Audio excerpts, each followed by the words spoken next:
para acabar la parte que nos queda de teoría, que es la parte de renta variable, que nos queda muy poquito en realidad. Y después empezaríamos con lo que es practicar para el examen, ¿no? Os quería decir que, bueno, en principio el examen como tal veréis que no es especialmente complejo, en el sentido que no va a haber, permitidme la broma, no va a haber sorpresas y se va a parecer mucho a, vamos a intentar hacer 2 pruebas de examen, ¿de acuerdo? Hoy empezaremos una y si podemos acabaremos y empezaremos otra el lunes. Esas pruebas de examen luego os las subiré, lógicamente, para que las tengáis disponibles. Bueno, pues venga, vamos al lío. Entonces,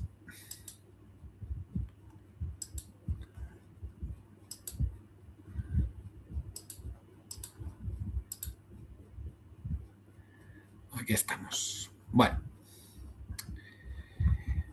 nos habíamos quedado justamente hablando, si os acordáis, ¿no? de cómo se valoran, ¿no? Las distintas empresas y justamente habíamos hablado de que hay empresas que las vamos a valorar solo en función de sus dividendos. Esto es típico de inversores de elevada edad, de inversores que de alguna manera son menos sensibles a los impuestos, buscan liquidez recurrente y les da un poco más igual los impuestos, porque como os he contado 1000 veces, cobrar dividendos implica que se paga 2 veces impuestos. La empresa paga el impuesto a sociedades y el particular paga el impuesto sobre su renta. En cualquier caso, también los ratios y las ratios nos sirven para intentar entender si el mercado corre peligro de estrellarse. Bueno, por ejemplo, estos son 2 índices muy conocidos a nivel mundial, el Morgan Stanley Country Index, que agrupa todos los índices mundiales, que es la línea azul oscura, y la línea azul clarita, que sería eso para Europa. Y esto lo que hace es que calcula el PER medio. Por ejemplo, si el PER es 10, hace la inversa del PER, 1 partido por 10 sería 10, y le resta los tipos de interés. Es decir, calcula una especie de gap entre los tipos de interés y la bolsa.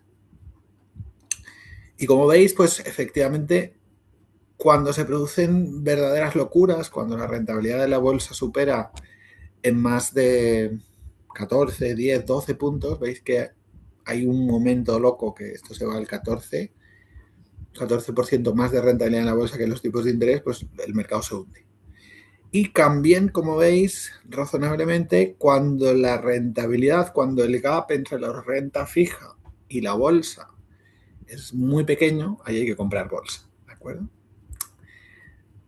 Ahora mismo, este es un gráfico que, bueno, pues está sacado más o menos de hace pues un par de años, pero si vosotros tecleáis Real Yield Gap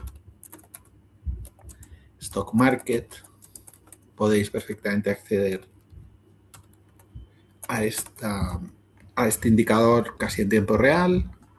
Y aquí veis un poco cómo, pues en este caso, fijaros, pues en este caso Learning Yields está más o menos en el 4,95 y el Real Yields después de pagar, lógicamente, impuestos y después de ajustar por la inflación está en el 2,05. Es decir, ahora mismo estamos en un momento en el cual efectivamente, si nos vamos al gráfico que os enseñaba antes, estaremos más o menos en el 3%, que curiosamente es un momento de bolsa relativamente barata, aunque nos pueda parecer una locura, porque los beneficios empresariales han subido mucho en Estados Unidos en los últimos años. Entonces, bueno, son indicadores que nos sirven también para eso. Hay tantos métodos casi como indicadores, como analistas, perdón. Entonces, en este caso, por ejemplo, hay gente que usa, en lugar de usar el margen neto, en lugar de usar el ROA, en lugar de usar otros indicadores, usa el margen EBITDA, que es dividir el EBITDA, Earnings Before Interest, Taxes, Depreciation, Amortization, beneficio antes de intereses, impuestos, depreciación y amortización, entre ingresos. Los anglosajones utilizan un concepto que es un poco raro para alguien que viene de un país latino, como la mayoría de nosotros, que es el concepto de Enterprise Value. El concepto de Enterprise Value es, vale, ¿cuánto capital tienes? Bueno, pues tanto. ¿Y cuánta deuda tienes? Porque esa deuda, si la has contraído, es para comprar activo. Y si el banco te ha concedido esa deuda, es porque considera que la puedes pagar. Entonces, cuando acabes de pagar la deuda, tendrás tu equity, tendrás tu capital, pero también tendrás el activo que te has comprado con la deuda. Entonces, fijaros que el enterprise value justamente es la capitalización más la deuda. Es un concepto muy anglosajón que a mí personalmente me chirría un poco, pero bueno, es como lo hacen ellos. Bueno, ¿veis? Entonces, todo esto sería un poco los ejercicios o cómo se hace la valoración de una empresa. Entonces, os he traído, como os prometí, pues un ejemplo. Entonces, en este caso, vamos a ver cómo hice yo la valoración de esta empresa que os estaba explicando. Esto os lo puedo subir, no tengo ningún problema. El único tema es que no os va a valer para gran cosa. Bueno, entonces, simplemente analizando un poquito esto, bueno, lo primero, lógicamente, se ve cuánto va a ser. En este caso, fijaros, nos situamos el 2001, justo cuando la empresa va a salir a bolsa. Bueno, tenemos aquí sus activos. ¿Y qué es lo que yo tengo que proyectar hacia el futuro? Pues en principio poco, pero sí que es bueno proyectar qué activo va a tener la empresa a futuro, porque eso va a impactar en la amortización. Veis aquí hay unos iconitos rojos que son los comentarios, ¿no? Estos comentarios deben presentarse a la autoridad competente. Es decir, cuando la empresa sale a bolsa, los bancos que participan en la oferta pública de venta de la empresa deben enviar sus análisis sobre cuánto vale la empresa, en este caso Comisión Nacional del Mercado de Valores, que sería el organismo supervisor. La SBS en Perú, en Estados Unidos sería la Securities Exchange Commission, quien sea. En este caso se llama CNMV. Y tienes que explicarle qué hipótesis has tomado. En este caso, ¿veis? La hipótesis es que el activo total va a crecer tanto como crezca la inversión. Bueno, parece razonable. Algo parecido pasa con las liabilities. En este caso, las liabilities, pues no tienen tanta importancia en lo que sería la deuda, y solamente hay un número importante que hay que vigilar, que son los subsidios. Estos subsidios que veis ahí, pues son, digamos, subsidios del gobierno para construir la red de gasoductos, pero hay que devolverlos en 20 años. Por eso veis que lo que he hecho ha sido dividir ese importe por 20. Aquí tengo la cuenta de pérdidas y ganancias, que luego vamos a usar para otro tipo de cosas. Bueno, esto es simplemente recopilación de datos, y aquí empieza el modelo económico. Bueno, yo aquí tengo que hacer una serie de estimación. Pues, ¿qué ingresos voy a tener? Esta empresa le pagan por dos cosas. Le pagan por gestionar la red de gas y le pagan por construir los gasoductos. Entonces, en este caso, bueno, pues ahí tiene unos ingresos por esos gastos asumidos en la construcción. Y aquí veis,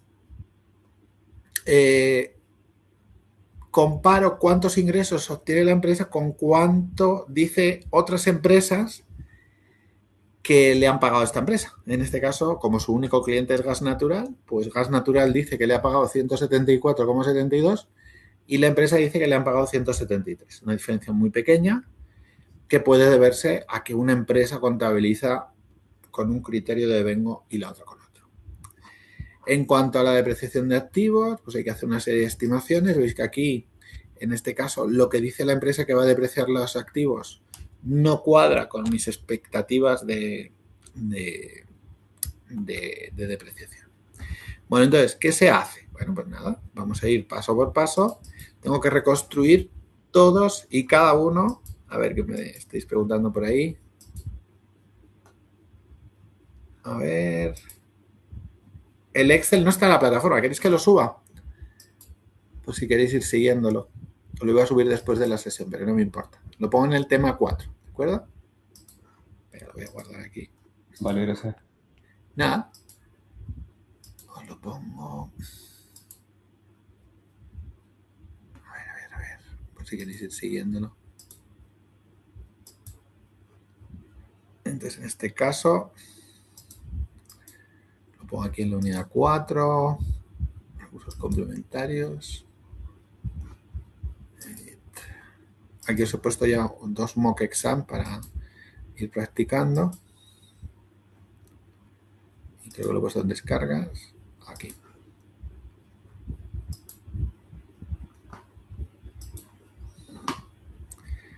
Bueno, ya os debería de salir.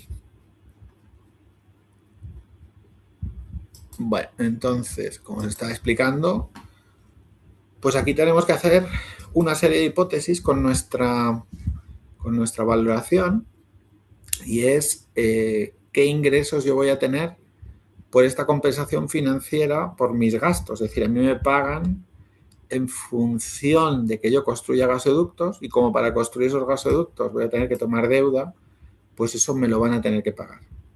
Y hay una serie de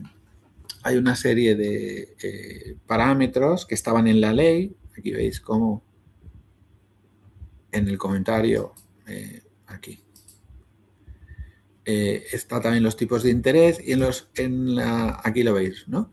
Aquí veis que efectivamente se puede llegar a estimar cuáles son los ingresos de esta empresa porque se sabe cuánto le va a pagar gas natural, ¿de acuerdo?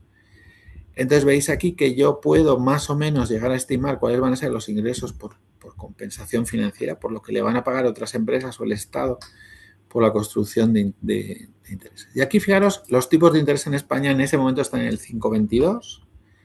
Se esperaba que cayeran, pero por prudencia yo he mantenido las tasas altas. Después, ¿qué va a pasar? Bueno, pues lógicamente el gobierno además sobre esa tasa de interés te paga una prima, porque tú estás anticipando el dinero, que lo que estaba establecido en la ley de presupuestos era el 1,5 hasta en aquel momento 5 años, de 2002 a 2006. Y después he hecho una hipótesis de que esto va a ir bajando conforme vaya acabando la construcción. Siempre se intenta ser prudente, ¿de acuerdo? Aquí tenemos los ingresos por depreciaciones, que es el más fiable de todos porque hubo una ley que decía cuánto se tenía que pagar a la empresa que construyera el gasoducto por esto. Entonces aquí, fijaros, simplemente es la parte que yo estimo de depreciación menos 7,5 millones. Los 7,5 millones es un activo que no es un gasoducto y que el Estado no va a pagarlo. Es un activo inmobiliario. Aquí tenemos los gastos operativos. Pues lógicamente incurrimos en gastos en la gestión de la operación y nos los compensa.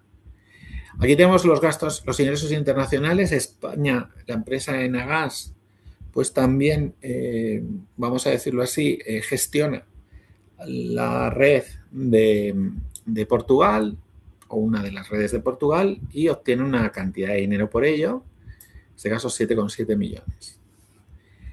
Y entonces, sumándolo todo, fijaros, si yo sumo todo eso, todo lo que me pagan por hacer las infraestructuras y por gestionarlas, pues llego a esa cifra, ¿de acuerdo? Que son 446 millones.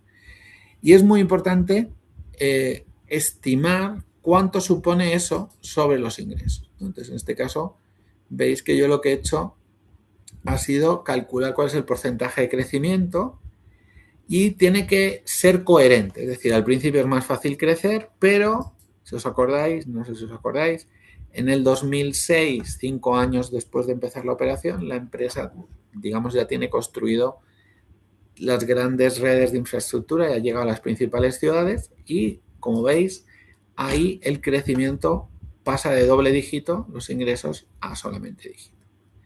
Hay un pequeño ingreso que no viene de la construcción, que viene de la gestión. Entonces, una cosa es gestionar la construcción de la infraestructura, y otra es gestionarla.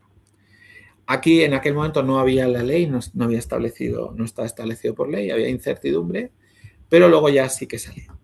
Y aquí veis lo que sería la venta de actividad regulada, que son las ventas que hacen de gas a empresas públicas.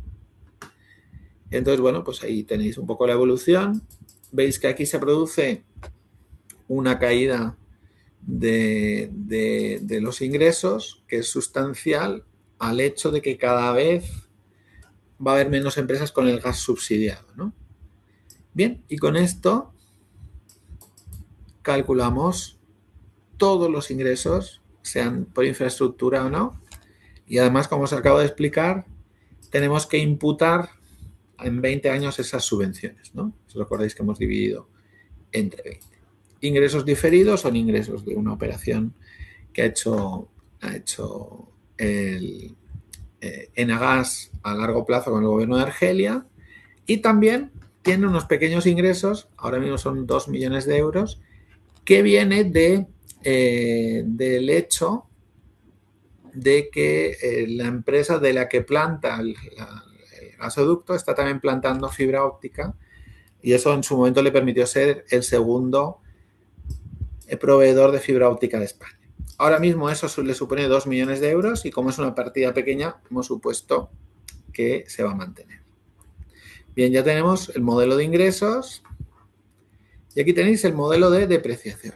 Bueno, no miréis lo de abajo, pero sí que veis aquí cómo hemos dividido los activos totales entre los distintos usos que le da la empresa. La empresa, que hace, transporta, regasifica. Regasificar quiere decir que te llega gas licuado y tú lo vuelves a transformar en gas.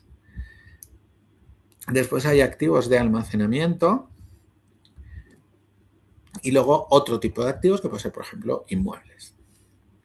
Y como veis, hay 351 en proceso. Bueno, como vemos ahí, pues la empresa ahora mismo mantiene una estructura. Si nos olvidamos del otros, que son los activos inmobiliarios, el 43% de los activos productivos de la empresa son de transporte, el 38% son de regasificación y el 19% son de almacenamiento.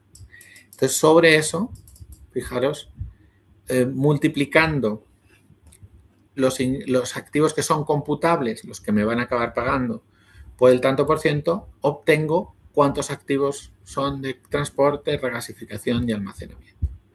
Y con la hipótesis de que esa estructura de trabajo se va a mantener, aquí yo no tenía ni idea del modelo de gas de transporte de gas, pero bueno, me miré cómo funcionaba, por ejemplo, en Francia, y efectivamente era un modelo bastante sencillo, bastante similar. Bueno, y ahí, efectivamente, pues vamos de alguna manera construyendo esta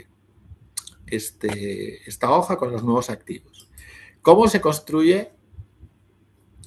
¿Cómo sé yo cuántos activos va a construir? Bueno, pues porque la propia empresa, en las presentaciones analistas, me dice cuánto va a crecer el activo en los próximos años. O si no me dice eso, me dice cuántos kilómetros se van a construir. Y yo tengo que hacer una cosa que es bastante difícil, que es, bueno, sabiendo el gasoducto que ya está construido y viendo dónde está la población de España viviendo, tengo que ver si van a construir el año que viene 2.000 kilómetros, qué ciudades importantes todavía no están con ese tipo de activos. Y como veis, todo está previsto hasta 2006, y a partir de 2007 no había nada previsto, porque ahí se acababa, digamos, la participación del gobierno, y entonces ahí ya sí que son las previsiones del analista puras y duras. Bueno, entonces veis aquí lo que hemos hecho ha sido reconstruir pues todos los tipos de activos, y como veis, pues efectivamente hemos sido capaces en su momento pues de hacer todo esto, ¿no? Entre los activos computables, pues no son todos, son solo una parte, y por tanto eso también hay que tenerlo en cuenta. Ya tenemos lo que es los ingresos, tenemos lo que es la amortización, depreciación, y tenemos que hacer lo mismo para los gastos. Esto pues no me voy a enrollar, pero tengo que hacer estimaciones de qué gastos va a tener esta empresa. Entonces aquí veis el primer gasto, gastos de personal. La empresa tenía 47 millones, y aquí tenemos que tener en cuenta algo que es muy importante. La empresa me dice que más del 80% de sus trabajadores pues son ingenieros, es decir, son gente que gana dinero. Y preguntaba a la empresa por cuánto dinero ganan, nos dicen que la media salarial de la organización son 50.000 euros. Bueno, con esos 50.000 euros, yo lo que tengo que hacer es estimar cuándo la empresa, en función del número de kilómetros que está gestionando, va a tener que incrementar personal, ¿no? Y en función de eso, veis que se va incrementando el personal, suponiendo siempre que se va a mantener la proporción de kilómetros en servicio y personal, ¿no? Bueno, y con todo esto llego a esta estimación de gastos de personal que pasaría de 47 a 74. Después tendría el consumo de mercaderías. Aquí estamos hablando sobre todo pues de lo que sería las existencias consumidas. ¿Qué es lo que voy a hacer? Pues mira, voy a coger el crecimiento de la red y voy a suponer que se va a gastar tanto más conforme se vaya incrementando el tamaño de la red construida, porque se va a ir gastando más mercadería, ¿no? Y los gastos externos, que son los gastos de asesoría, etcétera, etcétera, pues lo mismo. Después tenemos las dotaciones de inmovilizado, que os acordáis que estaban ya previstas, el inmovilizado material, el inmovilizado inmaterial, y aquí estarían los gastos de explotación. Todo lo que no es gasto de personal y gasto de explotación. Y ahí, pues lógicamente, el primero me lo dan, ¿vale? Es esa cuantía. Y el segundo, supongo, veis, que va a crecer lo mismo que se supone que va a crecer la red. El gasto financiero, pues la empresa, como sabéis, tenía cash flow negativo, pues tengo que ver hasta cuándo va a tener la empresa que incrementar el endeudamiento. Y ahí la propia empresa anunció que su endeudamiento iba a subir hasta el 60% de los activos en el año 2006, que es exactamente esta cifra.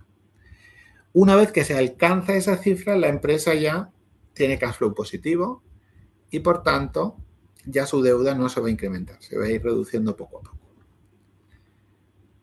Como veis, pues esto supone, lo veis aquí, el 60% sobre el inmovilizado, es decir, que la empresa alcanzaría su objetivo. Y el coste de la deuda, pues hombre, al principio sería estable, pero conforme tu ratio de endeudamiento aumenta, también va a aumentar tu coste de la deuda. Gastos de explotación, pues ahí computable y no computable, hay que decir, los computables lo de la gestión de los activos que te lo van a pagar y lo no computable la gestión de la empresa, propiamente dicha. Entonces, como veis, hay un porcentaje que calculamos para el 2002 que nos dice que efectivamente el porcentaje computable es ni más ni menos que el 47% y ese será el porcentaje, 48 casi, que vamos a usar. Bueno, no me enrollo, os estoy explicando cómo se calculó cada cifra para que entendáis que es un proceso largo. Bueno, pues una vez que hemos hecho eso, ya tenemos todos los ingresos, tenemos los gastos de explotación, pues ya podemos calcular el margen de explotación. Ingreso de las actividades reguladas, que sería mi ingreso de explotación, menos los gastos de explotación. Muy interesante, fijaros. ¿Qué es lo que ocurre? Pues que efectivamente la empresa crece muy rápido entre el 3 y el 4, pero luego ya cae entre el 3 y el 4 y sobre todo en el 6. El 6 es el punto en el cual ya se alcanza todas las ciudades de aproximadamente 1 millón de habitantes en el área urbana y ya pues la capacidad de crecimiento de la empresa se reduce. Calculo aquí el margen EBITDA para ver que no sea una locura. El margen EBITDA de las empresas del sector pues más o menos está rondando el 60%. Entonces, si dividís el margen de explotación entre los ingresos, os da efectivamente en torno al 60%. Después tengo que tener en cuenta las dotaciones que hemos calculado antes y con eso llegaría el beneficio de explotación, restando del margen de explotación, restándole la dotación contable. Y de aquí tendría que pagar los gastos financieros que antes ya calculamos en función de las tasas de interés y restando todo eso, ¿de acuerdo? Si al beneficio de explotación le resto los gastos financieros, llegaría al beneficio ordinario, que como veis es positivo. Entonces, metería lo que es extraordinario. ¿Qué es extraordinario? Pues beneficios a más de un año. Este beneficio a más de un año son la parte del gasoducto que le correspondía haberla realizado a Argelia y que no hizo. Entonces, bueno, pues eso lo acabó haciendo Enagás y el gobierno de Argelia se comprometió a pagarle en 20 años. También es extraordinario el tema de las subvenciones y luego la partida propiamente dicha de ingresos extraordinarios, que quiero recordar que era la fibra. Y con todo esto ya llegaríamos, sumando todas estas cosas, llegaríamos al BAI. Sobre el BAI aplicamos los impuestos Entonces, el problema de este sector es que se considera la tasa normal de impuestos es el 25, pero en el caso de los hidrocarburos, del gas en España, pues pagan el 35. La propia empresa en una presentación a analistas dijo que esperaba que fuera el 35 y con eso ya, restando del VA y los impuestos, llegaríamos a este porcentaje. Como veis, la historia se repite. Es decir, hasta el 3, 4 los ingresos y el beneficio crecen mucho y luego pasan a caer su tasa de crecimiento, incluso hay un año que es negativa. Parece lógico. También calculamos el ROA. Entonces el ROA puede ser el beneficio neto o el antes de impuestos lógicamente, entre los activos, ¿no? Que estarían aquí, entre estos activos. Bien. Y con eso ya, pues llegaríamos a ver cuál es el ROA, que se mantiene en torno al 4 y pico, y el ROE, que sería dividir el beneficio neto entre el capital, ¿no? Que lo tenemos en G9, que está aquí. ¿De acuerdo? Entonces, ¿esta empresa está bien gestionada? Pues sí, tiene un ROE que claramente supera al ROA. Por tanto, esta empresa tiene capacidad de endeudamiento todavía. Gráficamente, pues ponemos cómo está la empresa, ¿no? Entonces, como vemos, pues el beneficio neto de la empresa pues ha ido creciendo y el ROE ha pasado de 14 a 24 en aquel momento en unos 10 años. Es decir, la empresa es una empresa que tiene unos niveles de crecimiento muy interesantes. ¿Y con eso ya hemos acabado? Pues no hemos acabado. ¿Qué tenemos que hacer ahora? Bueno, tenemos el cash flow libre, que es el que acabamos de calcular, que sería este beneficio que hemos conseguido, este de aquí, el beneficio neto, pero como la amortización no supone salida de caja, a esos 104 le tengo que resumar pues la amortización. ¿Dónde está? Está, bueno, los 111. Y con eso llegaría, con todo lo que son gastos, pero no supone salida de caja, llegaría a estos 250, los 140 más los 110. Y lo mismo haría con todo esto. Este cash flow libre sería beneficio neto más amortización, pero ¿qué ocurre? Pues que yo tengo un plan de inversiones comprometido. Es decir, yo soy una empresa que gana dinero y genera flujo de caja, pero el gobierno me obliga por contrato todos los años a hacer un número de kilómetros de gasoducto. Entonces, el cash flow libre neto, que es lo importante, la caja que entra y que sale, es la resta. Y ahí vemos cómo llegamos a la cifra que yo os di ayer, ¿no? Que es, en este caso, pues tomar el cash flow, el cash flow bruto y restarle las amortizaciones. En este caso, restarle, las inversiones.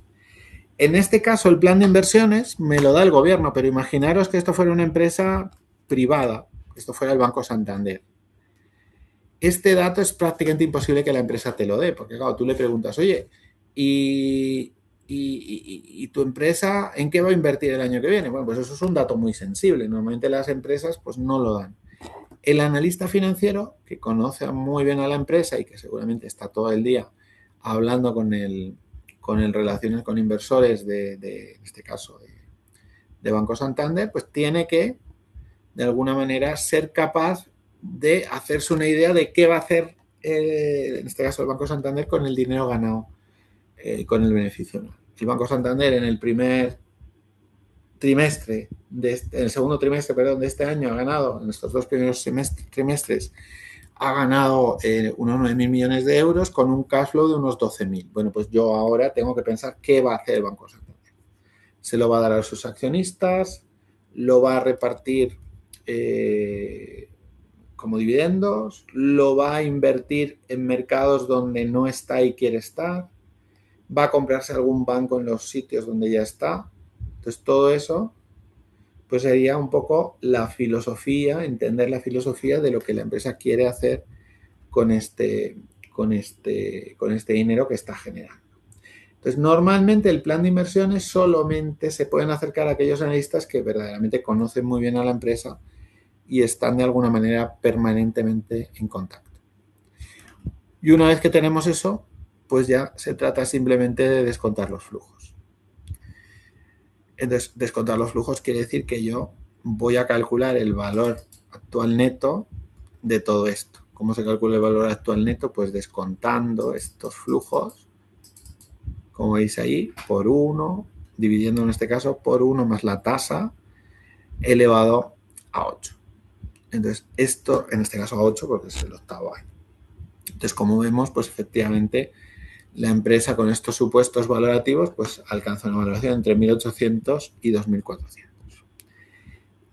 ¿Por qué subiría de valor esta empresa? Por supuesto, si suben las estimaciones de cash flow, pero imaginaros que el país en el que está esta empresa, por el motivo que sea, sus tipos de interés caen 2 puntos. Bueno, pues simplemente esa caída de tipos de interés va a hacer que la empresa, como veis ahí, suba de valor y suba mucho, porque su coste financiero va a bajar mucho. También podría ocurrir, al contrario de lo que acabo de explicar, pues que la tasa de crecimiento perpetuo, pues en vez de ser el 1, fuera el 0,5. Entonces, en ese caso, lógicamente, lo que se produciría sería una caída de la valoración de la empresa. Entonces, tal y como lo estoy explicando, pues efectivamente no es sencillo. No es nada sencillo llegar a una estimación. Este modelo que veis aquí, que lo he explicado en más o menos media hora, pues es un trabajo de aproximadamente 2 meses y medio. Tienes que ir comprobando cada una de las estimaciones que te está diciendo la empresa. Entonces, bueno, más o menos esto sería un ejemplo de valoración, ¿de acuerdo? Que me pedisteis hacer juntos. ¿Os parece que vayamos a hacer un ejemplo de cómo va a ser el examen?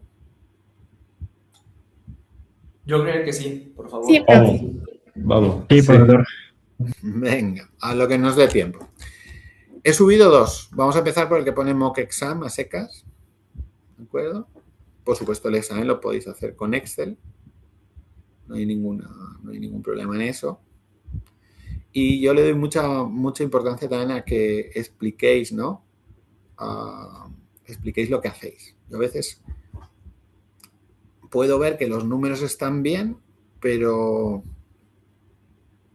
si no me habéis explicado lo que vuestra conclusión, pues no sé si habéis entendido lo que habéis calculado o no. Entonces, procurar siempre explicarlo. Entonces, en este caso, fijaros, me piden, bueno, voy a abrir otra hoja para resolver el ejercicio 1. Ejercicio 1. En este caso dice, ¿cuál de estas rentas es mejor? En la que tenga el valor actual neto más grande, ¿no? Vamos a por ello. ¿En dónde dices que están los exámenes de prueba? Creo que están en la unidad 4, si no me he equivocado. Mira, aquí está, unidad 4, recursos complementarios, y estamos haciendo el mock exam. Listo, gracias. Nada. Bueno, pues nada, o sea, ¿cómo se haría este ejercicio? Bueno, pues lo primero sería, creo que estoy aquí, sí. Luego lo subo también resuelto, no os preocupéis. Sería entender lo que me pide el ejercicio, bueno, lo voy a copiar aquí, que no me ha dejado copiarlo, por el motivo que sea. Mi ordenador se quiere ir ya de vacaciones, yo creo. A ver.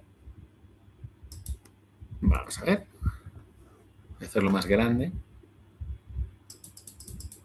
Entonces, bueno, pues aquí es un ejercicio interesante, que lo que me pide es que diga cuál de estas es mejor. Bueno, voy a borrar esto, que esto es el segundo ejercicio. Entonces, la primera renta consiste en cobrar 2.868 euros mensualmente de manera vitalicia y la esperanza media de vida es de 84 años. Cada uno de vosotros va a tener un examen distinto. Va a ser el mismo tipo de examen, pero con números distintos. Lo digo porque es importante también que entendáis que el compañero que está al lado vuestro pues va a tener un examen que no va a tener los mismos números. Entonces, en este caso, cobrar 2.868 de manera vitalicia. Perfecto. Entonces, lo primero, como la tasa es mensual, para la renta A, ¿qué tasa de interés necesito calcular? ¿Qué equivalente financiero necesito calcular? La renta es mensual. O sea, deberíamos de calcular primero la tasa, ¿no? La tasa mensual, ¿no? Porque la renta es mensual. Exacto. Correcto. Entonces, vamos a por ello. Calculamos 1 más el 405, el 4,05 y lo tenemos que dividir porque es una tasa anual que se paga cada 6 meses. Pues 2, ¿no? 2, voy a cobrar 2 veces. Del otro lado pongo 1 más la tasa mensual, que es lo que tengo que calcular. ¿Y qué método queréis? ¿El pequeño en el grande? Yo creo que el pequeño y el grande es el más rápido, ¿no? De los que he visto. Vale, el que os guste. ¿Qué es más pequeño, el mes o los 6 meses? Lógicamente el mes, ¿no?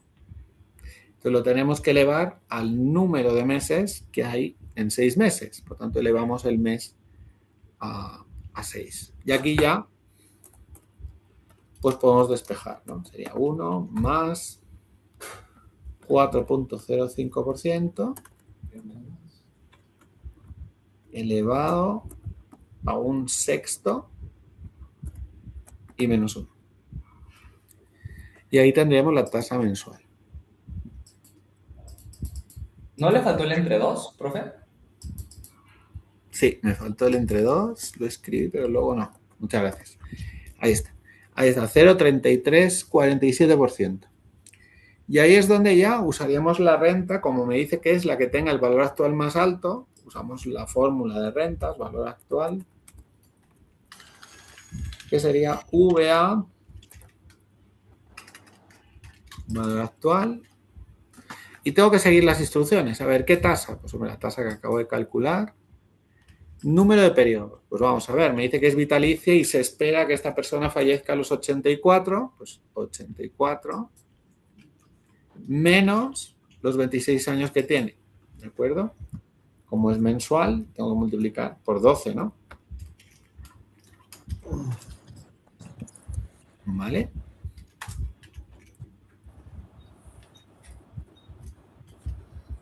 ¿El valor actual es el valor presente neto, profe? NPV, en inglés. Sí. Ok. Net present... No. El valor actual es PV, Present Value. Y el Net Present Value es lo que nosotros llamamos VAN. VAN. El VA se usa cuando los flujos son constantes, como es el caso. El Net Present Value o el VAN se usa cuando los flujos no son constantes. ¿De acuerdo? Esa es la diferencia. Bueno, el número de periodos está claro. ¿Y cuánto me pagan? Pues me pagan 2.868. Yo tengo la costumbre de ponerlo en negativo para que me devuelva una cantidad positiva. ¿De acuerdo?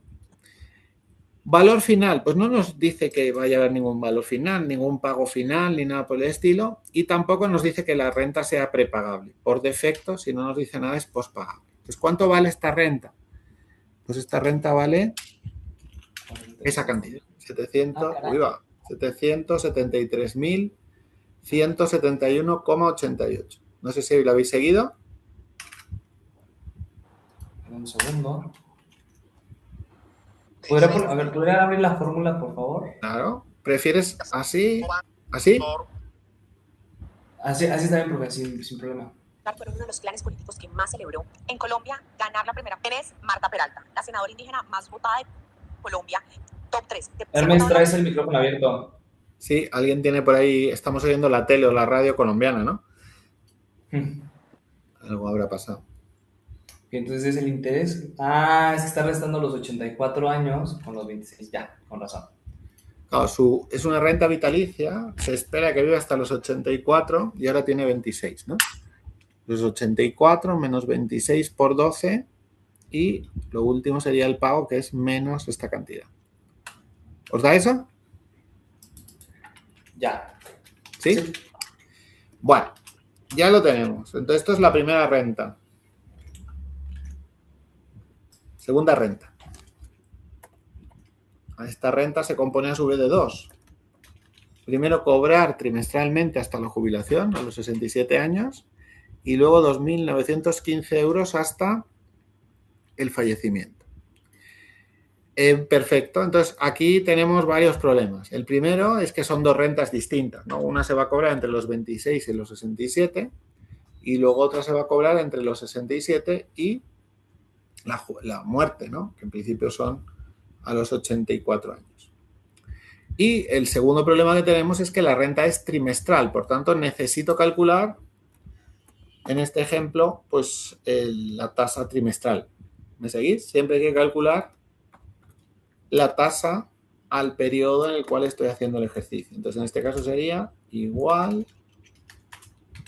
a 1 más la tasa mensual, perdón, la tasa trimestral. Y en este caso, ¿cuál es más pequeño, el semestre o el trimestre? El trimestre, El trimestre es más pequeño. ¿Y cuántos trimestres hay en un semestre? 2. 2, ¿de acuerdo? Y de aquí sacaríamos la tasa trimestral. Profe, ¿por qué era que la tasa la estaba dividiendo por 2? Si es Porque Al es ser una 4. renta anual que me la pagan, fijaros, es una renta del 405 cada 6 anual que meses. me pagan cada 6 meses. Sí. No vi el ¿De 6 meses. acuerdo? Vale. Una cosa es la tasa de interés y otra es la renta. Esto os lo expliqué el otro día, no sé si os acordáis. Yo puedo tener una renta que es bianual, pero cobrarla 5 años. ¿De acuerdo? Una tasa bianual, pero la cobro 5 años o al revés. Entonces, efectivamente, en este caso la tasa de interés es anual, pero te la pagan cada 6 meses, pero la renta se cobra, en este caso, trimestralmente. Y de aquí sacamos la tasa, ¿no? 1 más 4.05, ahora no me dejo el dividido por 2. Y en este caso sería elevado a un medio, ¿no? Y menos 1. Si a alguien no le gusta este método, como tenemos la tasa mensual, pues fijaros que sería lo mismo que hacer esto. Sería 1 más la tasa mensual, lo elevamos a 3 y le quitamos 1. Y debería dar lo mismo. ¿Me ¿Veis? podrías ubicarse en la primera fórmula rápidamente, por favor? Esta. No, en la de arriba, por Ah. favor. Me sale una ¿En ligera el valor actual o en la tasa mensual? en la tasa mensual, por favor. Ah, ya, con razón. Ok. Sí, porque ¿Sí? hay cada 6 meses. Ok. Un Genial. segundo. 1 entre 6 cada. Fijaros, por tanto, que si tenéis la tasa mensual pasar a la trimestral es muy sencillo. ¿De acuerdo? O bien volvéis a despejar de aquí, o bien hacéis 1 más la tasa mensual, lo eleváis a 3, pues un trimestre y menos 1. De las dos maneras está bien. Bueno, pues ahora hay 2 rentas, ¿no? Primera renta antes de la jubilación, que vamos a usar la fórmula VA. Perfecto. ¿Qué tasa vamos a usar? Pues como la renta es trimestral, ¿no? Tengo que usar la tasa trimestral. ¿Cuántos periodos? Pues fijaros, en este caso tengo 26 años y la voy a cobrar hasta los 67. Sería 67 menos 26. Pero son trimestres. Antes multiplicamos por 12 porque hay 12 meses en un año. ¿Estamos de acuerdo? Pero ¿cuántos trimestres hay en un año? 4. Por tanto, multiplicamos por 4. Hay 164 trimestres en este periodo. ¿Cuánto voy a cobrar? Pues voy a cobrar 2.915 y ya está. Profe, ¿no es Entonces, los 8.600? Dime. ¿No es los 8.600? Pues no sé cuánto era. Ah, sí, son los otros, perdón. Son estos de aquí. Es que lo leí rápido. Estos de aquí. Son los 8.600. Tienes toda razón. Perdóname. Sí, porque la renta, ¿no? Son los 8.604 mensuales. Entonces, la renta que yo cobro hasta la jubilación, expresada en valor de hoy, en pesos de hoy, en euros de hoy, son 689.000. ¿Cómo estás? Rodrigo, tenemos tu micrófono. Perdón. Sí, tienen por ahí un micrófono abierto. ¿De acuerdo? Lo tenemos por aquí. Y nos queda la otra renta, ¿no? Fijaros que luego voy a cobrar 2.915 euros mensuales hasta que me muera. Segunda renta. Profe, como ahí es mensual, se puede usar la misma tasa que ya calculamos arriba, Claro, ¿verdad? usamos la tasa esta de aquí. Vamos a por ella. ¿Qué tasa uso? La mensual, que es esta, ¿la veis? Ah, ya vi qué tasa. Ahí me equivoqué. No te preocupes. Número de periodos. Pues me muero a los 84 y la empiezo a cobrar a los 67, ¿no? Y en este caso es mensual, ¿no? Por tanto, multiplico por 12. Pero, ¿Y cuánto me van a pagar? 2.915. ¿Sí? El pago en este caso sería ¿cuál, profe? ¿El de los 8.600 todavía? ¿O ya? No, hay? sería 8.600 antes de la jubilación y luego 2.900 Ah, después de la jubilación. 2.915. Ya. Y una pregunta. Pero, dime. En el tema de la edad, o sea, del plazo, ¿no sería a partir de los 68? Porque tengo entendido que hasta los 67 le pagan eso. O igual consideramos desde los 67. Como la renta es pospagable, Ah, entonces ok. la renta pospagable quiere decir que se empieza a cobrar justo después. Entonces, efectivamente, tu primer cobro sería a los 68 años, tal y como lo hemos puesto. Gracias. Bueno, nada. ¿Qué problema tenemos aquí? Pues uno, muy importante. ¿En qué periodo tenemos la renta? Pues la renta, la primera renta, como hemos hecho el valor actual desde el año 26 hasta el año 67, está en el año 26. Pues la segunda renta está en el año 67. Estas dos cantidades no se pueden sumar. ¿Me seguís? No se pueden sumar porque estos 689.000 euros son del año 26, es decir, de hoy, pero los 430.433 es el valor actual que tendrán sus flujos de jubilación, es decir, es el dinero a la jubilación. Por tanto, tenemos que tomar esta cantidad, 433.433, y la tenemos que llevar de vuelta al periodo 26. Hay muchas maneras de hacer eso, os voy a enseñar, ya la vimos, pero la manera más fácil. ¿Cómo sería la manera más fácil? Pues sería 1 más. Uy, alguien me pregunta por aquí. No, he oído un ruido como de... Debe ser alguien que tenga el micro abierto, perdón. Bueno, da igual. Aquí. Entonces, lo que podemos hacer es esta cantidad, los 430.000, lo multiplicamos por 1 más... Da igual si usar la tasa mensual o trimestral, por ejemplo, la mensual, y lo elevamos a menos el número de meses que hay entre los 67, doble paréntesis, entre los 67 y los 26. Y por supuesto lo multiplicamos por 12. Si hubiésemos usado la tasa trimestral, lo multiplicaríamos por 4. Entonces, estos 433.000 se transforman en 83.000. Entonces, total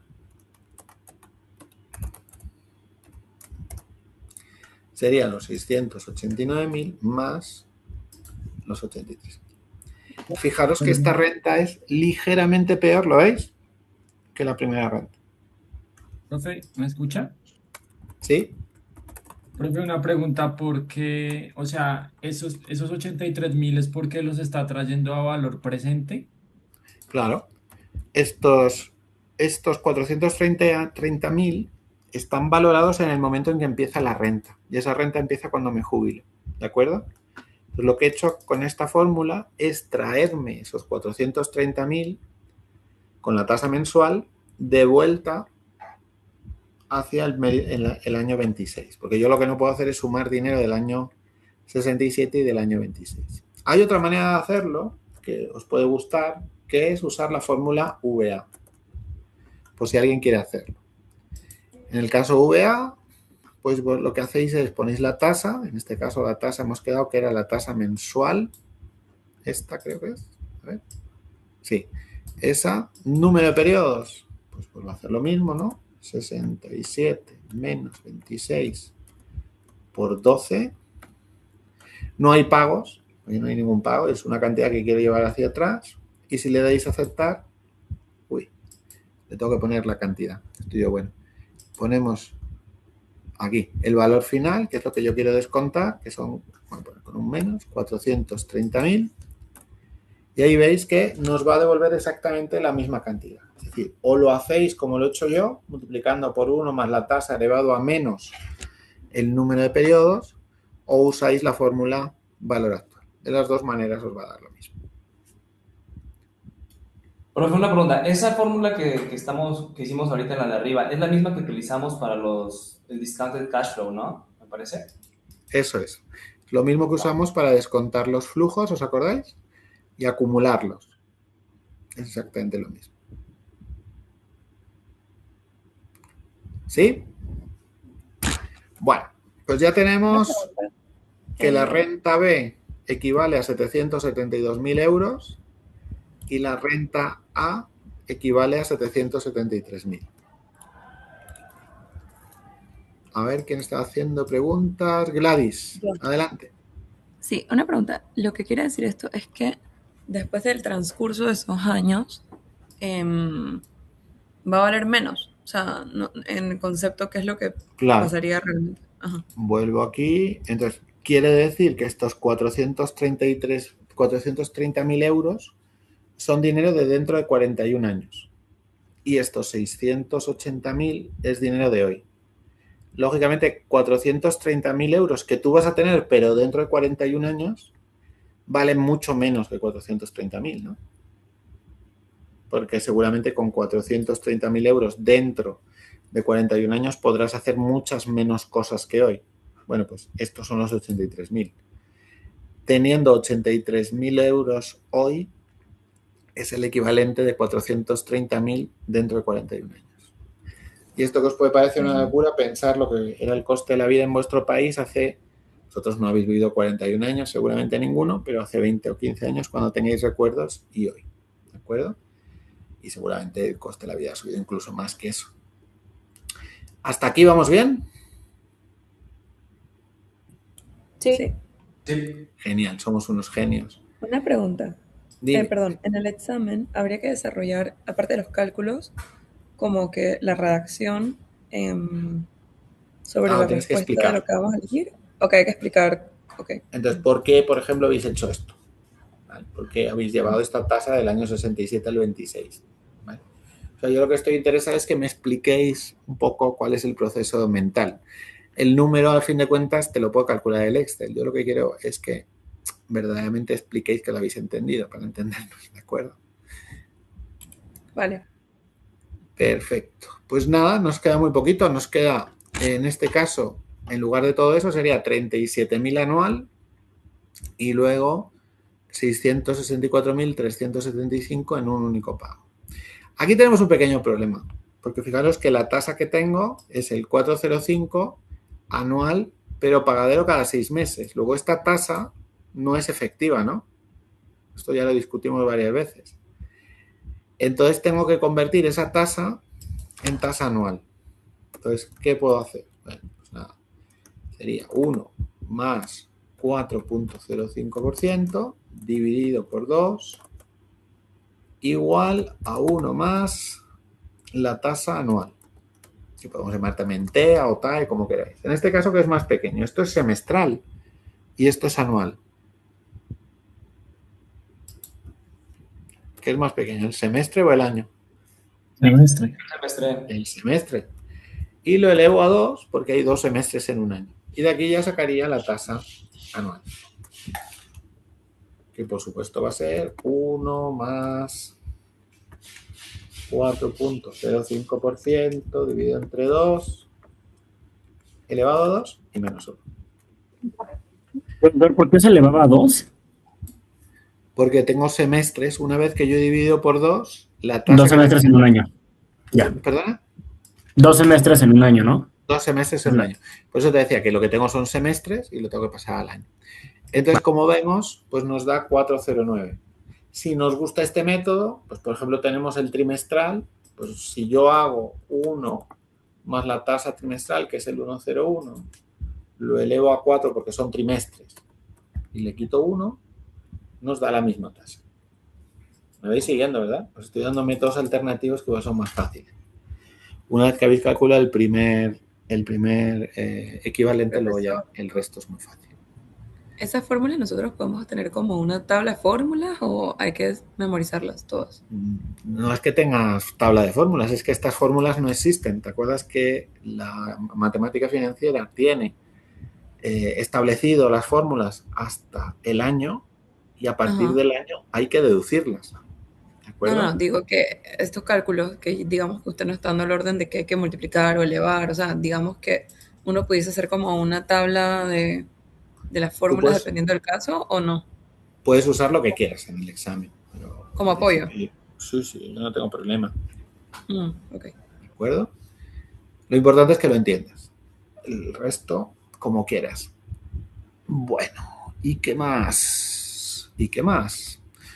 Pues con eso ya podemos calcularlo. Dice que es cobrar 37.000 hasta la jubilación y luego no sé cuánto. Bueno, pues primera renta, que sería valor actual.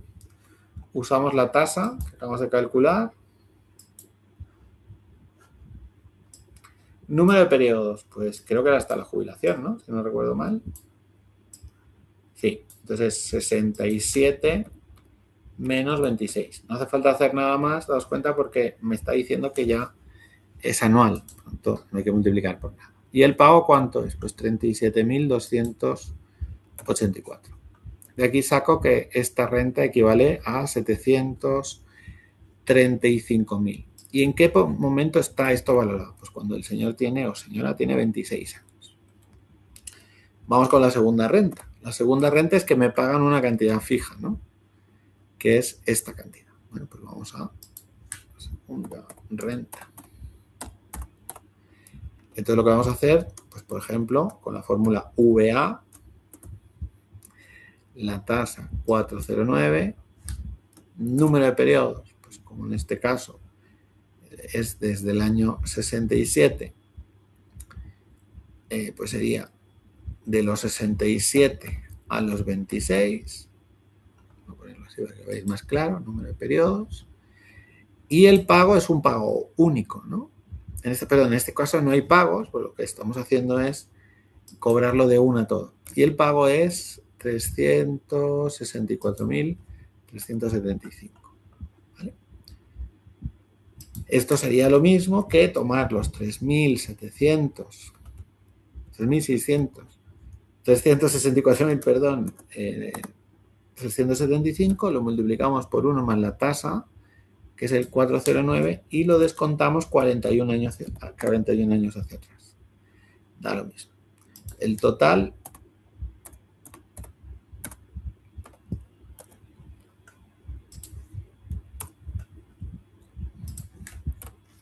en este caso, la renta C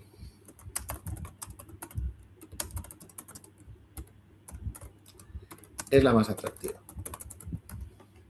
¿Sí?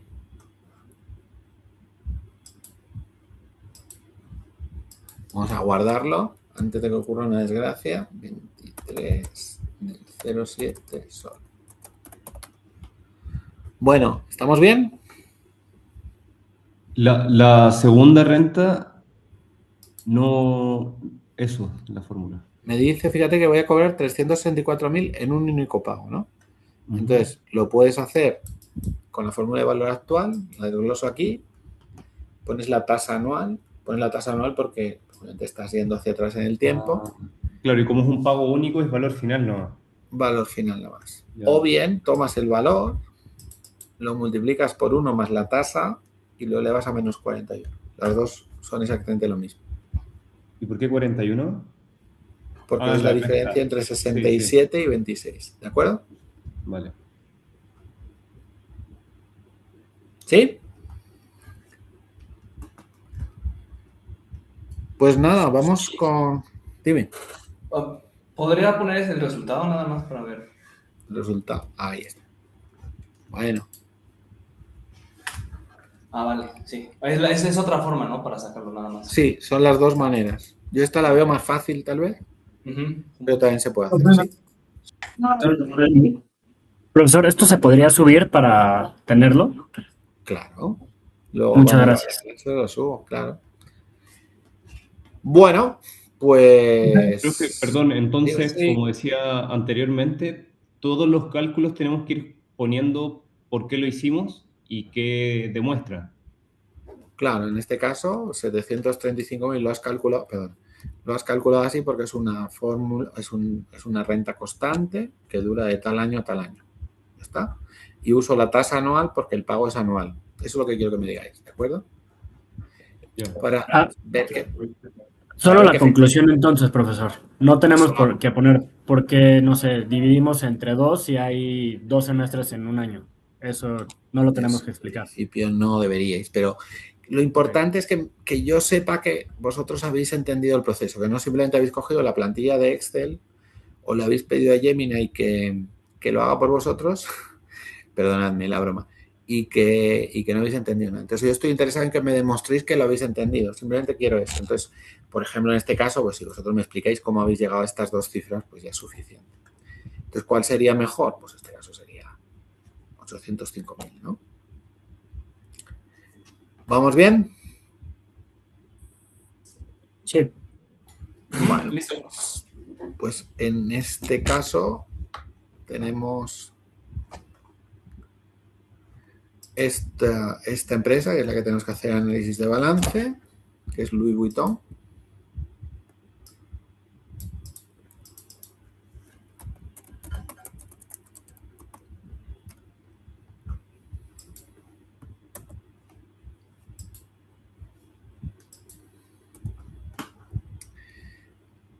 Y lo importante aquí es, como os expliqué, como hicisteis el ejercicio bastante bien todos, pues es hacer el ejercicio, o sea, hacer un buen desglose de qué es lo que pasa con esta empresa. Pues, Dice bueno, que está en mantenimiento, profe, según esto, con el link. perdóname. El link que estaba en la... Órale, dice. Pero mejor lo busco ahí. Va. Bueno, debería funcionar, pero bueno, puede ser que justo esté caído o lo que sea. Vamos a ver. Ok. A ver. A mí me funcionó. Entonces creo que soy yo. Interesante. Ok. Mira, sí funciona. Copiando el vínculo. Sí, debería funcionar, pero vamos, en cualquier caso, como te viene el nombre de la empresa, pues si no lo buscas, no tiene más. Voy a ponerlo en español, ¿no? A ver. Este ya viene en español porque es el vínculo que yo usé, ¿de acuerdo? Y aquí voy a cambiar el español, Louis Vuitton Chandon, que en este caso vamos a usar el francés. Y aquí también. Vale, bueno, pues entonces vamos a tomar tres cosas, ¿no? Que sería el balance. Aquí vamos a poner en fundamental la cuenta de resultados. Y todavía deberíamos tomar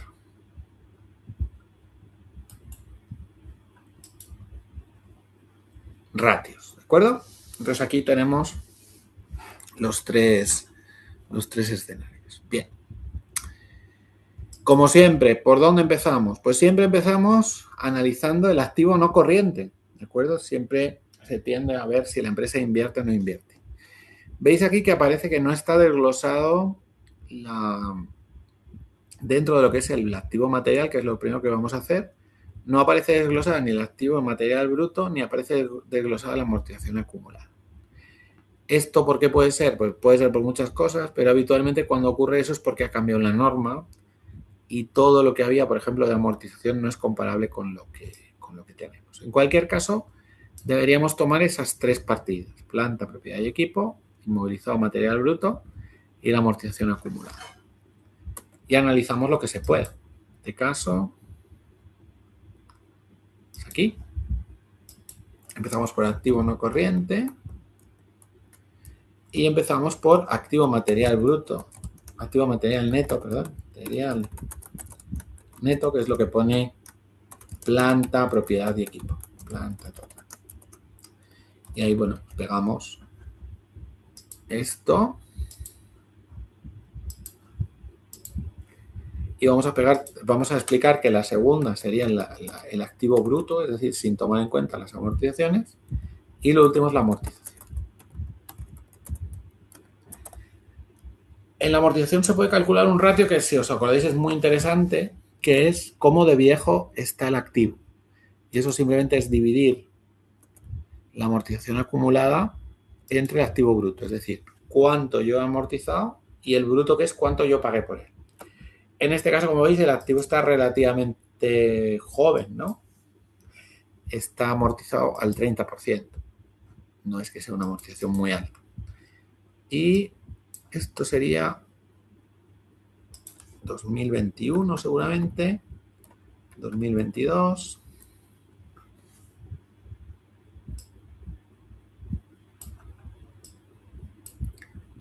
Hasta hoy. Fijaros que en el 2025 se produce, no sé si lo veis, una fuerte subida de la amortización. Mientras que la amortización sube 11.000, el activo solo sube 9.000. Entonces eso hace que la tasa aumente. ¿Qué puede haber pasado? Pues que la empresa se ha dado cuenta que había activos pues, que estaban demasiado poco amortizados, que estaban peor de lo que aparentaba.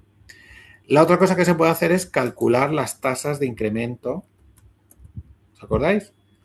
De lo que es el activo neto. El activo neto es el que importa, que es el valor que tienen tus activos. ¿Cómo se hace? En este caso, el activo neto que tengo en el 2022 menos el activo neto que tengo en el 2021 dividido por el activo neto que tenía en el 21. Y eso me da una tasa de crecimiento bastante fuerte, que es el 11,13%. Y aquí vemos cómo la empresa, con la excepción del año 2025, sí que ha hecho un fuerte esfuerzo inversor.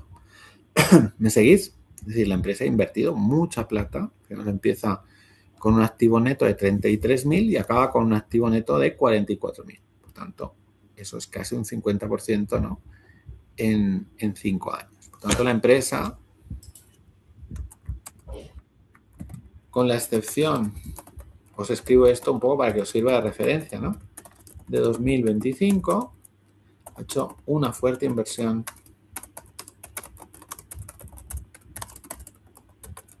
¿Vamos bien? Profe, ¿podría ponerse en el menos 30.16%? ¿Cómo sacó esa? Es simplemente la amortización dividido entre el bruto. Ok.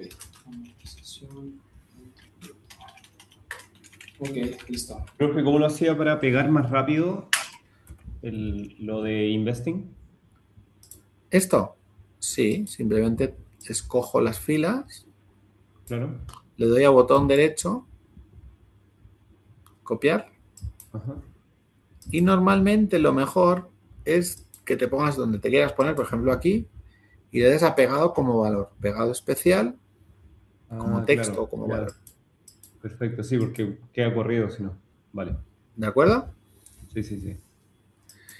Bueno, entonces, efectivamente la empresa, excepto en el 2025, pues sí que ha hecho una fuerte inversión. En cuanto a la amortización, los activos no llegan a la mitad de su vida útil. Profe, los valores siempre son en porcentaje. ¿El qué? Sí, los valores que siempre que vamos a poner siempre son en porcentaje, ¿sí? Casi siempre. Yo te diría que salvo el fondo de maniobra, el resto es todo porcentaje, sí. Los que vamos a calcular, vamos. Y los periodos de cobro y de pago, pero vamos, en general sí, casi todo van a ser porcentajes. Entonces los activos no llegan ni a la mitad de su vida útil, aunque es cierto que en 2025 los activos envejecieron de media un 11%, ¿no? Lo cual es raro, ¿no? ¿De acuerdo? Hemos analizado el activo no corriente. Seguimos para abajo. Aquí tenemos inversiones a largo plazo. ¿Qué digo yo siempre de las inversiones a largo plazo? ¿Os acordáis de las clases cuando hablamos de análisis de balance? Sí, que son en empresas, ¿no? O sea, generalmente esas inversiones a largo plazo son en empresas y en bonos, ¿no? Entonces esto hay que analizar.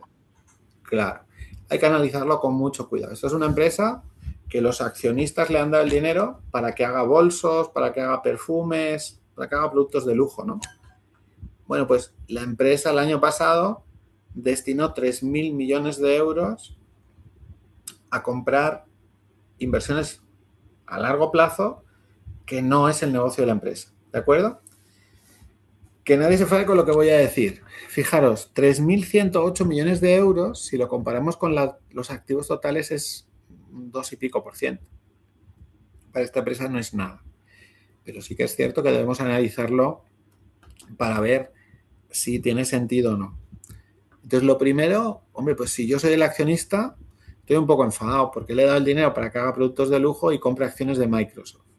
Entonces, tengo que ver primero si paga dividendo. Entonces, me voy a ratios financieros y me voy abajo del todo de ratios financieros. Pues bueno, esta empresa está pagando, ¿lo veis? El 2,7 y la competencia está pagando el 2,2. Es decir, el accionista verdaderamente está recibiendo un buen dividendo y en ese sentido no se puede quejar mucho. Y la otra cosa que podría hacer con ese dinero sería amortizar deuda. Entonces me voy más para abajo en el balance, he vuelto al balance, ¿vale? Y me voy y busco el pasivo no corriente. Lo tenemos aquí, deuda a largo plazo, que es bancaria. Fijaros que con esos 3.000 millones, ¿cuánto era? 3.000 millones, si no recuerdo mal, podría amortizar prácticamente un 30% de la deuda a largo plazo. Entonces, digamos que es raro. De alguna manera, pues seguramente el inversor promedio, el accionista promedio, no le va a gustar. Oye, pues mira, en lugar de invertir en acciones de Microsoft, amortiza la deuda. Bueno, en cualquier caso, como vuelvo a decir, es un importe para esta empresa relativamente pequeño. Después tenemos el fondo de comercio. El fondo de comercio, ¿alguien se acuerda lo que era? Profe, una pregunta, si es que pasara el caso que las inversiones a largo plazo fueran un porcentaje mucho mayor. No Si fueran 3.000. muy altas, pues ahí lógicamente esto quiere decir que la empresa ya no puede rentabilizar su beneficio reinvirtiendo en el negocio. Claro, Es por eso decir, está buscando otros mecanismos para tener rentabilidad. Eso le pasó a Apple, ¿vale? Pues Apple antes del iPhone tenía un montón de caja y no sabía qué hacerla con ella y tenía bonos del tesoro. Entonces los analistas estaban permanentemente quejándose de que no tenía sentido. Hasta que finalmente sacó el iPhone y entonces invirtieron gran parte de ese dinero, ¿no? Pero efectivamente, si ese es un porcentaje muy alto, a mí como inversor no me gusta, porque quiere decir que efectivamente ya la empresa no encuentra atractivo en invertir en su propio sector. Y si es la empresa la que no encuentra atractivo, ¿por qué voy a invertir yo, no? Si fuese el caso que fuera alto, ¿vale la pena comentarlo en el Excel? Claro, sí. Sí, debes. Claro que sí, porque eso es una conclusión importante. Bueno, pues vemos aquí un poco, como os decía, el fondo de comercio, y no sé si alguien se acuerda lo que era el fondo de comercio. Lo de comprar a otras empresas. Correcto. Esto es la diferencia entre lo que yo he pagado y el valor contable de estas empresas. Esto sería cero si la empresa nunca hubiese comprado otras empresas. Como vemos, no es cero. Y aquí ocurre algo que es muy interesante porque el fondo de comercio no se puede amortizar. Simplemente se deteriora, es decir, reconoces que has perdido. Como vemos, pues algunas de las inversiones que ha hecho la empresa no han sido buenas, ¿no? Porque en el pico, ¿lo veis ahí? El fondo de comercio era 24.782 y la empresa ha reconocido pérdidas de algo más de 6.000 millones. Por tanto, alguna de las empresas que han comprado no ha ido bien. Sin extenderme, nunca analicéis los other, ¿vale? El other intangibles puede ser cualquier cosa. No pasa nada. Bien. Sigo para abajo. Total de otros activos. Bueno, el otros no se analiza, pero vemos que aquí fundamentalmente hay una pequeña partida de préstamos a cobrar a largo. Esto es porque hay una parte de franquicias. Entonces, la empresa financia sus franquicias a largo plazo. Pero esto no lo analicéis. Y veis que también hay activos por impuestos diferidos, es decir, impuestos que la empresa ha conseguido diferir en el tiempo el pago. Entonces, la conclusión del activo no corriente, ¿cuál sería? Pues que efectivamente la empresa no está bien, no tiene problemas en la estructuración de su activo no corriente, pero sí que es cierto que tiene demasiadas inversiones a largo plazo y que el año 2025 algo pasó que hizo que la empresa dejase de invertir en su activo material. Nos iríamos ahora al activo corriente. Vamos a hacer el activo corriente hoy, a ver si nos da tiempo. Y el lunes rematamos con las otras dos partidas. Entonces, aquí tenemos el activo corriente. Lo primero que nos encontramos son los efectivos y equivalentes. Eso es en la caja, para entendernos, ¿no? Y esto, si os acordáis de cómo lo analizamos, ahora vamos a analizar el activo corriente.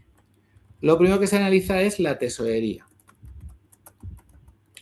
Por prudencia, las empresas suelen tener tesorería para aguantar un periodo, en muchos casos entre 60 y 90 días. Entonces vamos a calcular con esta tesorería cuántos días de costes la empresa podría afrontar. Bueno, copio esa partida.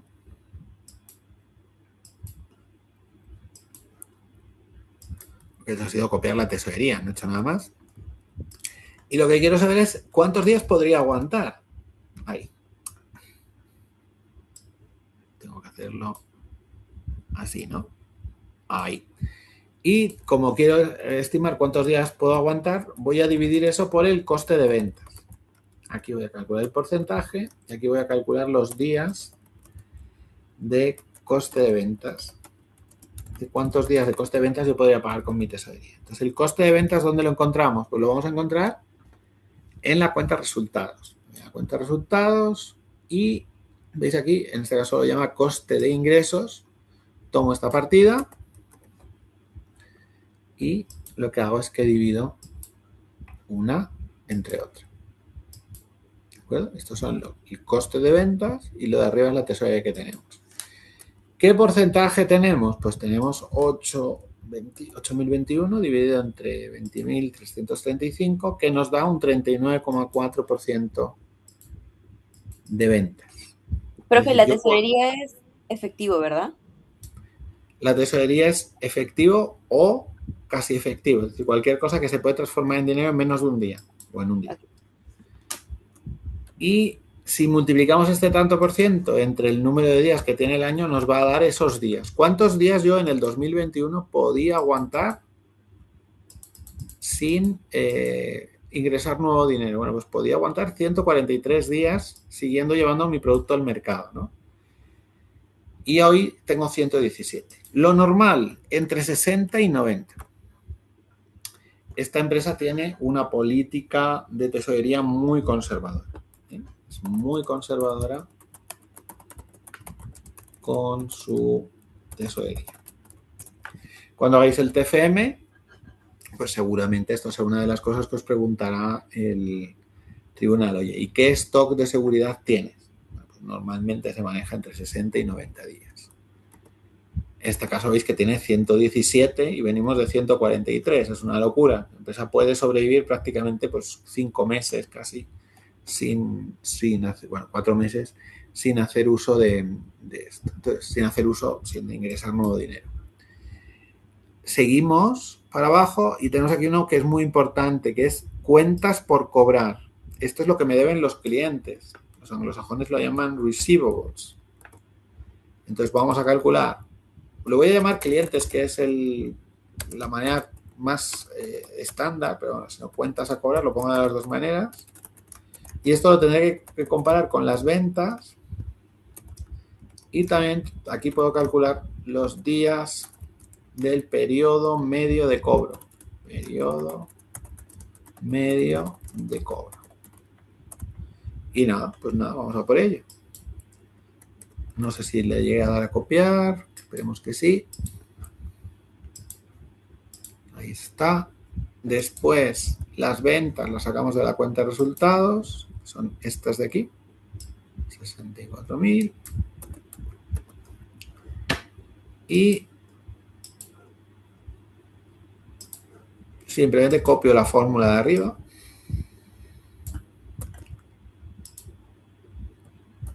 ¿Cuántos días tarda en cobrar a sus clientes? Pues tarda 19 días, que es poquito. Es decir, en general es una empresa que cobra muy rápido. Aquí hay una ley, ¿no? La ley dice, de nuevo, entre 60 y 90 días. Esta empresa cobra antes de lo que sería la norma.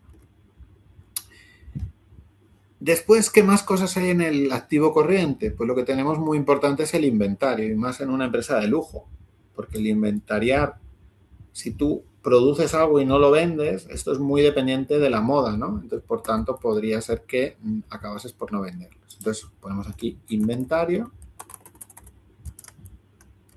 ventas, tanto por ciento, y esto es periodo medio de inventario. Bueno, pues nada, ponemos aquí el inventario.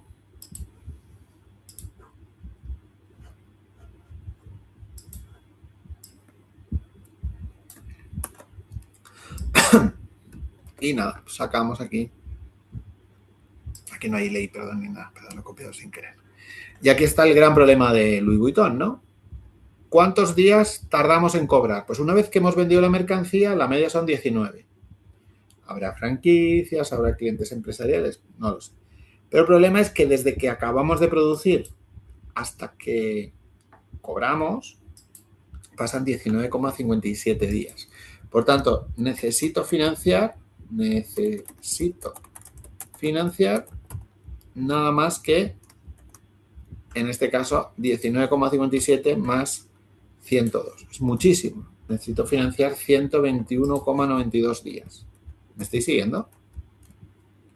Yo ahí ese no lo entendí bien. El inventario. Este, 120, inventario, sí. Los inventarios es cuánto de lo que he producido no he vendido al final del año. Es esta cifra aquí, ¿lo ves? Esto quiere decir que al final del año, en este caso... Es como el stock que te queda a fin de año de producto. Correcto, 22.000. Y 22.000 ¿es mucho o es poco? Pues no lo sé, tengo que calcularlo. ¿Con qué lo comparo? Con las ventas, ¿no?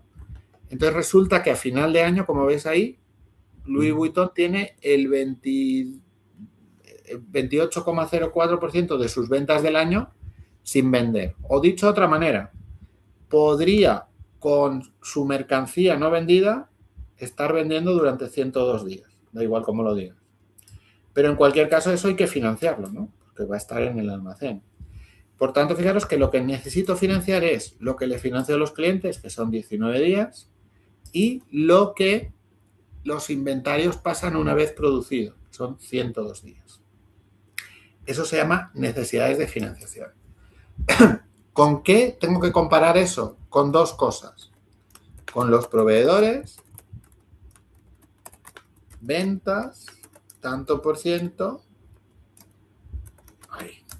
y días de financiación de ventas. Días. Es decir, una cosa es lo que yo financio a los clientes, financiación, ventas. Entonces, una cosa es lo que yo financio a los clientes y los inventarios y otra cosa es lo que los proveedores me financian a mí. Entonces, me tengo que ir al pasivo corriente y aquí lo tenemos, cuentas por pagar. Son estas de aquí. Aquí tenemos proveedores y todo esto lo puedo calcular exactamente igual. Sería esto desde aquí. Y lo pego. ¿Cuántos días me financian? Hay veces que lo he hecho mal, porque esto, los proveedores van arriba. Aquí.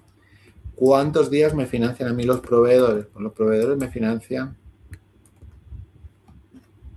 la bonita cifra de 37. ¿De acuerdo? Yo tengo que financiar 121 días, pero mis necesidades operativas de financiación serán los 121 días menos los 37. Es decir, yo tengo que poner una financiación equivalente a 84 días de ventas. Y por acabar ya el análisis, ¿cómo sé yo si puedo o no puedo? Pues entonces ya concluyo con el análisis del fondo de maniobra. El fondo de maniobra, recuerdo que es activo corriente menos pasivo corriente. Pues aquí tengo el pasivo corriente, tengo aquí.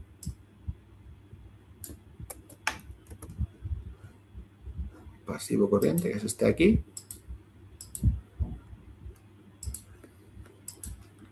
Y arriba tengo el activo corriente. Tengo aquí.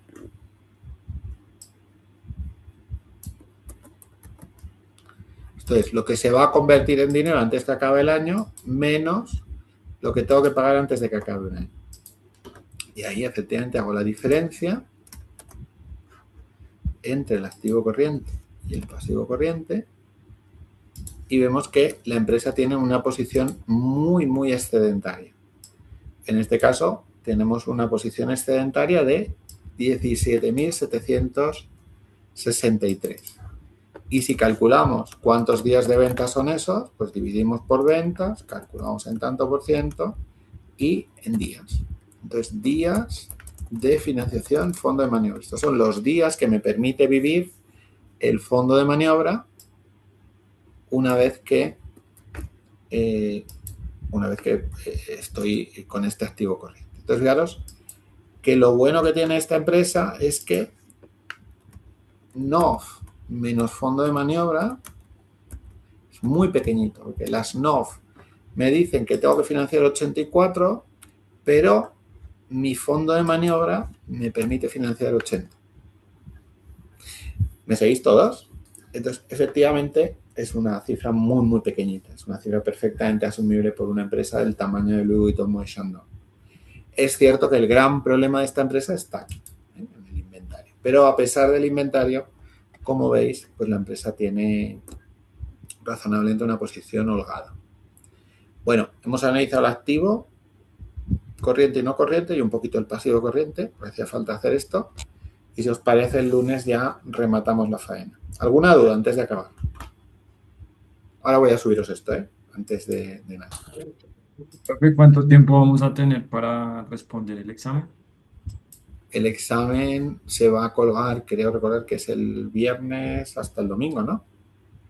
No, me Yo no voy a refiero poner horario. O sea, no va a ser un examen que empiece a correr el tiempo. Va a ser una tarea. Entonces, tenéis todo el tiempo que queráis. Hombre, dentro de esos 3 días, lógicamente. O sea, hay bueno, que pero, subirlo. o sea, Va a ser una tarea que se va a colgar el viernes y se va a cerrar el domingo a la noche. Acordaros, hora española. Digo porque eso a veces genera 2, lo mismo, una de análisis de balance y otra de rentas o de valoración de proyectos. María Alejandra. Entonces puede tocar una como de análisis de lo que hicimos de jubilación, como de la Bantir de los otros de proyectos. Correcto. El lunes haremos otro tipo de examen. Os va a tocar o una renta o un Bantir, ¿vale? Perfecto. Profe, pero entonces se hace offline, digamos, y se sube. Eso es. Ok. ¿De acuerdo? De acuerdo, profesor. Alguien pregunta. Alfredo, adelante. Sí, una pregunta con respecto a los métodos de valoración. ¿Eso aplicaría igual a los índices o ya sería por empresa de cada índice? Si uno quiere calcular ese margen EBITDA. Sí. Los métodos de valoración se suelen utilizar a nivel empresa y luego se agregan. Pero en mercados pequeños, por ejemplo, yo en el índice peruano, que creo recordar que son 20 empresas, he llegado a hacer la estimación de los cash flows de las 20 empresas y descontar directamente el cash flow generado por el índice. Es decir, se puede hacer de las dos maneras. Lo que pasa es que imagínate, si estamos hablando, por ejemplo, del Nasdaq 100, pues son 100 empresas, entonces es relativamente complejo, no sé si me explico, agregar las 100 empresas en el índice. Pero bueno, sí se puede hacer de las dos maneras, pero lo normal es que sea a nivel empresa. ¿De acuerdo? Chicos, pasar un buen fin de semana. Profe, ¿le puedo hacer una pregunta con respecto al trabajo? Al trabajo grupal. La hoja principal que está en el archivo que tenemos que analizar, que cada grupo tiene una, ese lo tomamos como si fuera 100% capital y a esa aplicamos la deuda que vosotros queréis calcular. Es decir, vosotros tenéis ahí unas cash flows que es como si no tuviera deuda. Imagínate. Perfecto. Por eso, el original es como si no tuviera deuda y a ese le aplicamos la deuda que nos dan y eso hacemos una tercera que sería lo óptimo para el proyecto. Correcto. Ya, con vuestra recomendación. Pues mira, yo creo que es el 80, que es el 50. Sí, eso es. Perfecto, me queda claro. Genial. Vale, profe. Gracias. Nos vemos el lunes, sí. Venga, un abrazo. Hasta luego. Perfecto, profe. Gracias. Hasta luego. Gracias. Chao.